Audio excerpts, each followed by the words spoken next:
Now, Honorable Prime Minister.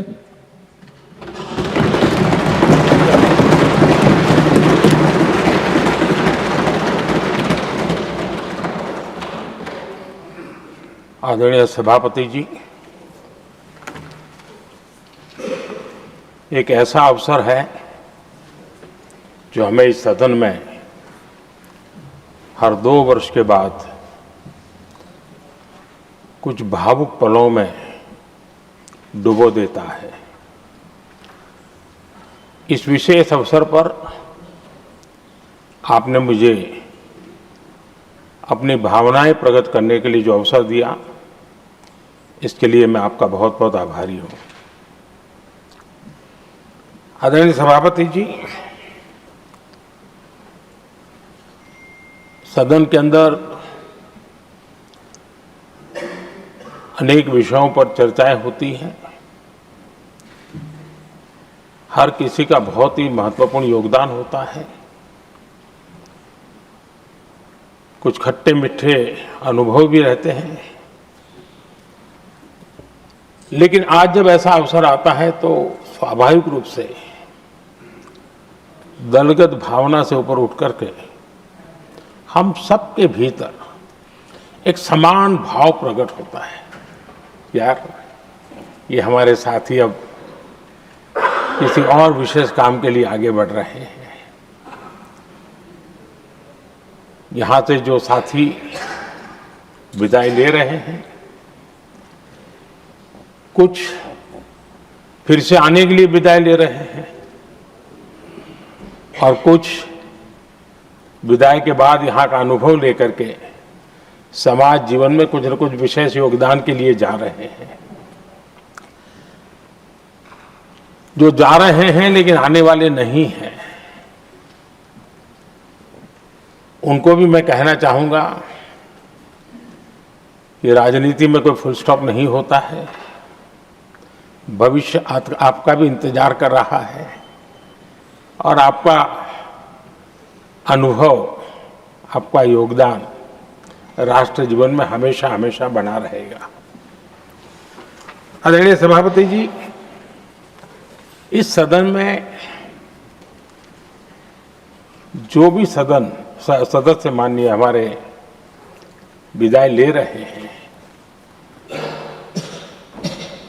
कुछ सदस्य ऐसे हैं जिनको शायद उस समय जाने का समय कार्यकाल आएगा जब सदन नहीं चलता होगा। कुछ हैं जिनको ऑलरेडी सदन के दरमियान ही विदाई मिल रही है।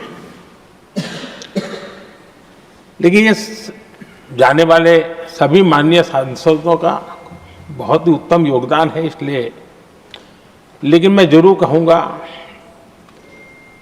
आदरणीय देवगौड़ा जी, आदरणीय खड़गे जी, आदरणीय शरद पवार जी, ये ऐसे वरिष्ठ लोग हैं जिनके जीवन का आधे से अधिक उम्र संसदीय कार्य प्रणाली में गई है और इतने लंबे अनुभव के बाद भी सभी नए सांसदों ने सीखना चाहिए वैसे समर्पित भाव से सदन में आना, जो भी हमसे उनसे बन सकता है उतना योगदान करना,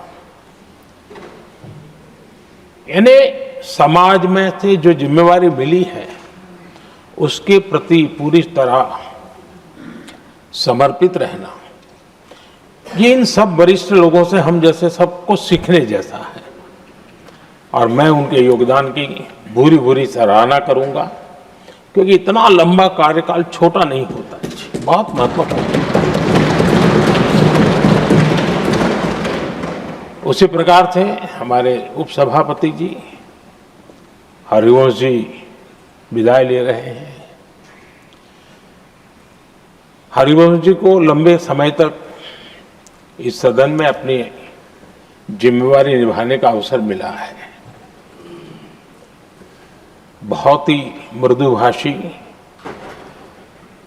सदन को चलाने में सबका विश्वास जीतने का निरंतर जिन्होंने प्रयास किया, और मैंने देखा है कि संकट के समय ज्यादातर उपसभापति के ही जिम्मे आ जाता है कि भाई आप संभाल लेना जरा,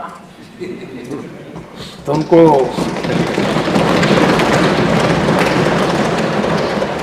एक लंबा एक्सपीरियंस होता है, सबको जान भी लेते हैं, भली बात ही जान लेते हैं, लेकिन उनका भी योगदान। और जब भी, और मैंने देखा कि जब सदन का समय नहीं होता है तो देश के कोने में कहीं न कहीं वो यूथ के साथ मिलना जुलना, देश की परिस्थितियों के संबंध में उनको अवगत कराना, उनमें एक देश के प्रति संवेदनाएं पैदा करने का वो निरंतर काम। वे कलम के धनी तो है ही हैं, लेकिन कर्म कठोर के नाते भी मैं कहूंगा कि उन्होंने भारत के हर कोने में जाकर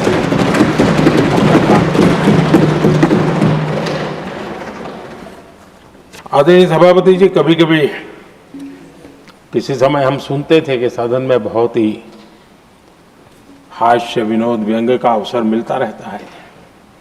इन दिनों शायद धीरे धीरे कम होता जा रहा है, क्योंकि 24/7 मीडिया की दुनिया ऐसी है कि हर कोई कॉन्शियस रहता है। लेकिन हमारे आठवले जी हैं जी, सदाबहार है।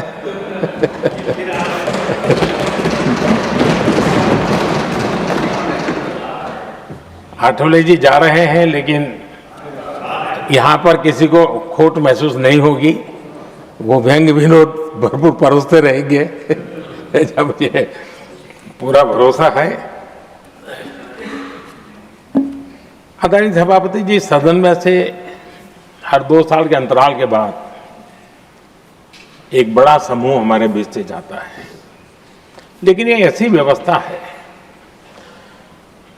कि जो नया समूह आता है उनको बाकी जो लंबे समय से 4 साल से बैठे हुए साथी हैं, अनुभव है, नए लोगों को तुरंत उनसे कुछ न कुछ सीखने का अवसर मिलता है। और इसलिए एक प्रकार से यहाँ की जो विरासत है वो कंटिन्यू प्रोसेस हमेशा रहती है। ये बहुत बड़ा लाभ होता है। मुझे पक्का विश्वास है कि जिनको इस बार जाना नहीं है वो भी जो नए माननीय सांसद आएंगे उनको उनके अनुभव का लाभ मिलेगा और उनका योगदान भी सदन को और समृद्ध करेगा, ऐसा मेरा पूरा विश्वास है। आदरणीय सभापति जी, हम लोग जानते हैं कि जीवन में या सार्वजनिक जीवन में जब भी कोई महत्वपूर्ण निर्णय करना होता है तो परिवार के लोग बैठ करके मन बना लेते हैं कि ऐसा करना है, लेकिन फिर भी कहते हैं अरे ऐसा करो, उनसे जरा पूछ लीजिए, एक सेकंड ओपिनियन ले लीजिए किसी वरिष्ठ से। और घर में वरिष्ठ नहीं तो कहेंगे मोहल्ले में देखो भाई वो काफी अनुभवी है, जरा उनसे पूछ लो एक बार उनका मन क्या करता है। अगर कोई बीमार है तो भी कहते हैं यार ऐसा करो भाई, एक और डॉक्टर से जरा ओपिनियन ले लो। सेकंड ओपिनियन का बहुत महत्व होता है। मैं समझता हूँ हमारी संसदीय प्रणाली में इस सेकंड ओपिनियन की बहुत बड़ी ताकत रही है। एक सदन में कुछ निर्णय होता है, दूसरे सदन में फिर आता है सेकंड ओपिनियन के लिए। अगर इस सदन में होता है तो उस सदन में जाता है सेकंड ओपिनियन के लिए। और ये सेकंड ओपिनियन उस सारी बहस को, उस सारे निर्णय प्रक्रिया को एक बहुत बड़ा नया आयाम दे देती है। और वो मैं समझता हूं कि हमारी निर्णय प्रक्रिया को समृद्ध करती है। तो इसलिए सदन में जो माननीय सांसद बैठते हैं उनके लिए एक खुलापन रहता है कि भाई चलो इस सदन में नहीं तो उस सदन में एक अच्छा ओपिनियन नया आएगा, उस सदन में नहीं तो इस सदन में एक नया ओपिनियन आएगा।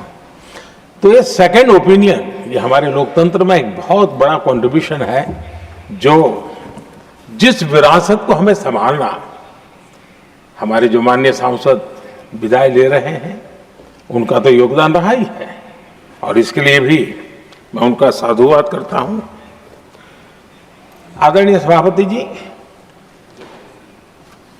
जो हमारे माननीय सांसद विदाई ले रहे हैं, बहुत आने वाले दिनों में तो शायद ये अवसर रहने वाला ही नहीं है, लेकिन ये माननीय सांसद ऐसे हैं कि जिनको पुराने संसद के भवन में भी बैठने का मौका मिला और नए संसद भवन में भी बैठने का मौका मिला।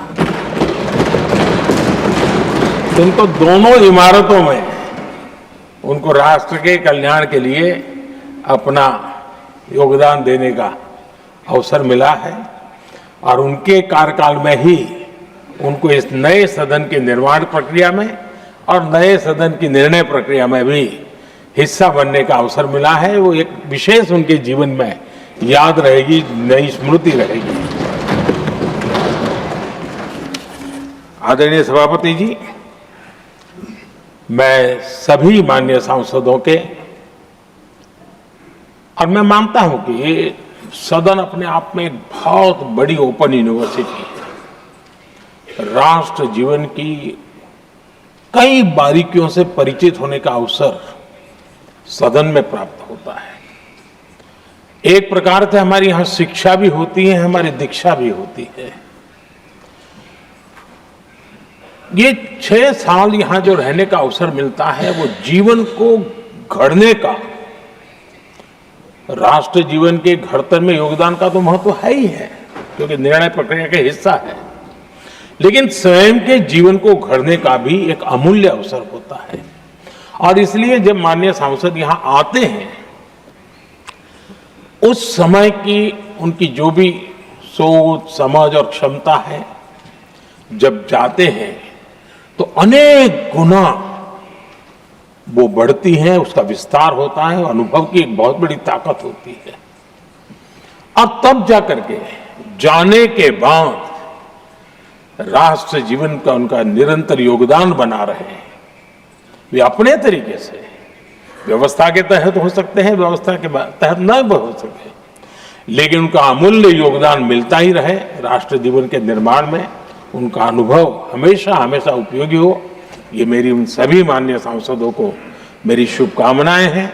और मैं फिर से एक बार सभी माननीय सांसदों के योगदान का गौरवगान करता हूं, साधुवाद करता हूं। बहुत बहुत धन्यवाद।